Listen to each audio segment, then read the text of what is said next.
Let me ask you this, okay? Because you mentioned the Undertaker, and of course we know that now there's the Undertaker has an entire event named after him that's going to Yep. go on for I days. think it's called Pretty Takercade. Taker Cade, yep. Or no, not Two Cade. It's not Starcade. What is it? Starcast. So cast, yes. yes. Okay. So Taker Cast 2. Uh, but would Vince really let that? Like, would Vince let the Undertaker get away? I mean, obviously there's something going on because we've never seen this before where Taker takes down all his WWE references and he's out doing other things. He did uh, tweet or Instagram the picture of him getting off of the plane and having this big deal. Would Vince really let that happen? Like, when I think about it, you and I had a conversation. And I said to you, could it be that Vince is gearing up for a battle, knowing he's going to wage war with another billionaire?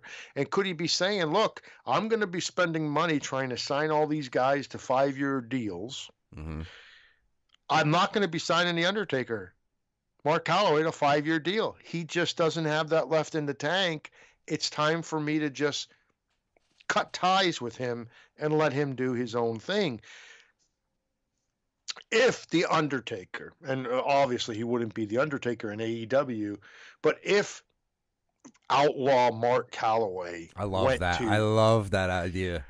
went to the AEW, be it we talked about, and you had a great suggestion, maybe in a tag team role, which would actually protect him a little too. Mm-hmm. And it would be a great gimmick, and it could get a guy like Adam Page, the Hangman and the Outlaw, together as a tag team. I love it. It could get Adam Page over in a huge way. Okay. But let's back off from that. Okay. If Mark Calloway came in to wrestle Cody Rhodes, again, in the wins and losses and the booking of it and all of that, if he's coming in for a one-off, that's one thing. But then there's all those questions. Would you have Mark Calloway come in to take the job to Cody Rhodes? No. Would you ask Cody Rhodes in his first match in AEW to take the job to Mark Calloway? I mean, how do you book that then? I don't. Well, first, I just want to say really quickly, because we had a long conversation about this yesterday, not on a recording, but I'm shocked that this happened. I am a Taker guy. Over the past couple years, you wouldn't think so, because I think he should have retired for good when he retired. But for years, I mean, he's been my guy.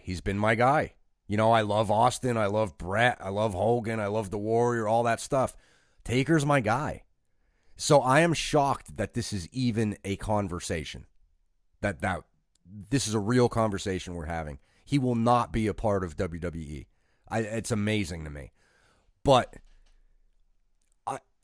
man, they could do so much with him. I mean, imagine if they created a tag team with Hangman and, they ran up against the Bucks. What would that look like? Hangman and the Outlaw Mark Calloway versus the Young Bucks.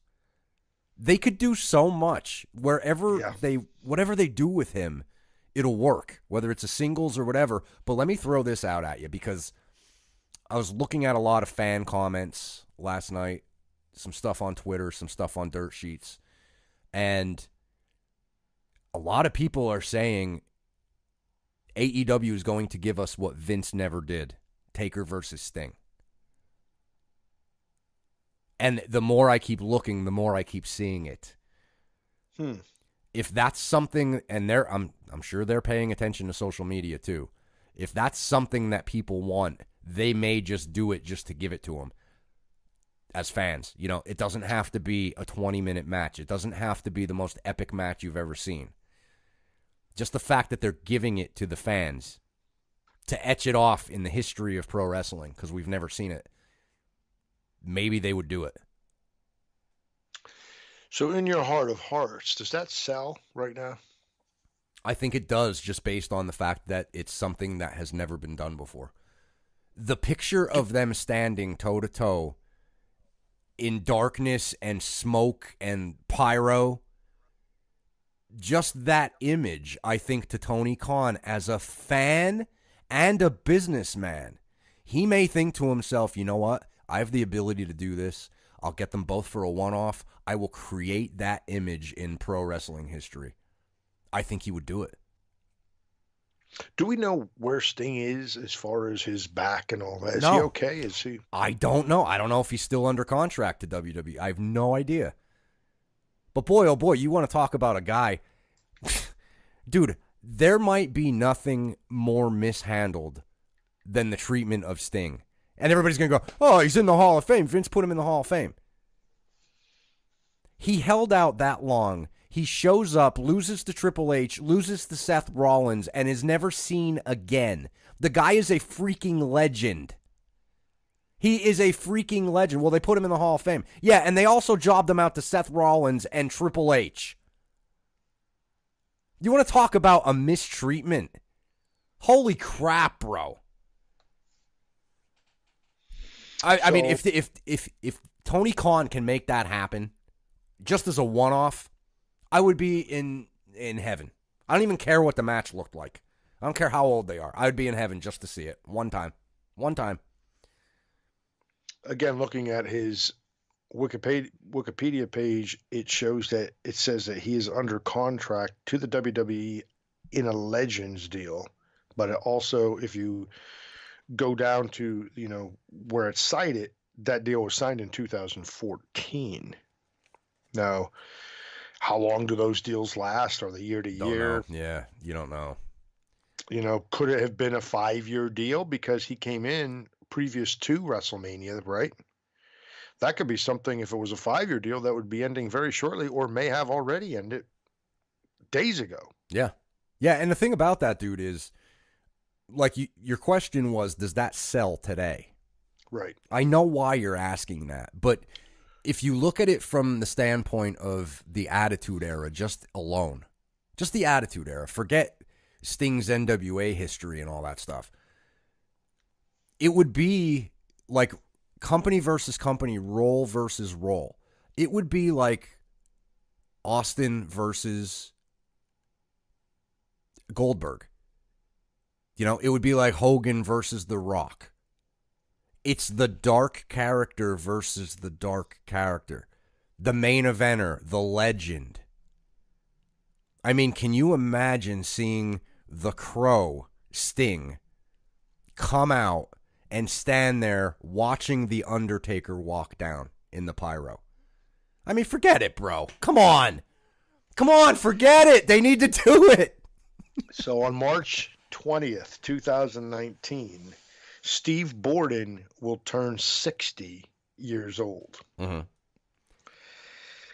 You're telling me, Hollywood Edwards, that dude versus Mark Calloway, I don't know where he's at. I'm not sure about his age, but you're telling me you think that match would still sell some tickets today? I do, and bro. Get people to buy some pay-per-views, huh? I do. And I'll tell you what, for a guy that's been out of it, like, I don't know, we'll use the Doc, for example, okay? Well, who's on this show? What is it? Oh, I'm a big Jericho fan. Of course, everybody's a Jericho fan. It's so funny, bro. Current fans and past fans. But if he's looking at that, he's going to read the Young Bucks. I don't know who they are. I don't know. Undertaker, Cody Rhodes, Sting? he'll know Cody Rhodes. Yeah, he'll know Cody Rhodes. But when he gets to the card and it says Undertaker, Sting, he's probably going to go, seriously? How the hell did they achieve this? And that might be enough. Wow. Stay tuned. You think I'm crazy, bro? I know, he's 60 years old. Dude, all I need is 5 minutes from him. I need a Scorpion Death Drop. I need a Scorpion Leg Lock. I need the Stinger Splash. And I need him to go, woo! That's all I need. That's all I need. How long could that take? On the Undertaker side, I need the old school. I need the Snake Eyes. I need the Last Ride. And I need the Tombstone and the Chokeslam. Get it done. It's 5 minutes. They could do it.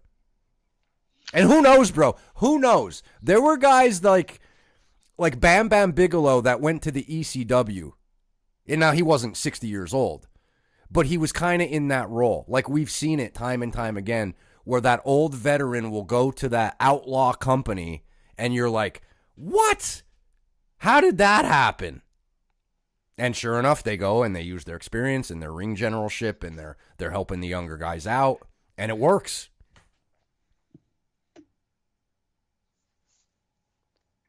I think I would watch that with a lot of interest. A lot of interest. Really? Sting. And dude, what would it be billed as? Because could it even be Sting versus Undertaker? What would we be looking at there, you know? Could you just say icon versus icon? You know, I mean, how would you do that? Outlaw versus icon? I don't know, but what would you even need to do? I don't think you'd have to do a lot. Would no, you? No, I don't think you would. I think it just sells itself. Just for that segment of the fan base that always wanted to see it. And dude, I can't believe that Vince signed Sting and didn't do it. He didn't do it. What is wrong with him? It writes itself, dude. Well, it was more important to show again that WWE beat WCW. Right. And yeah. We got the DX NWO thing out of it, but I mean, how can you beat Seth Rollins? That was more important that you feed him to Seth Rollins. Yeah, dude. You know, what's funny is you and I had conversations leading up to that where we speculated that Vince might do that to Sting, and sure enough, he did. You know, Sting was a jobber to Vince, and he was going to show that and prove that. I got to tell you, in my mind, I wish Sting would have never signed with him. So do I. So, Man, oh man.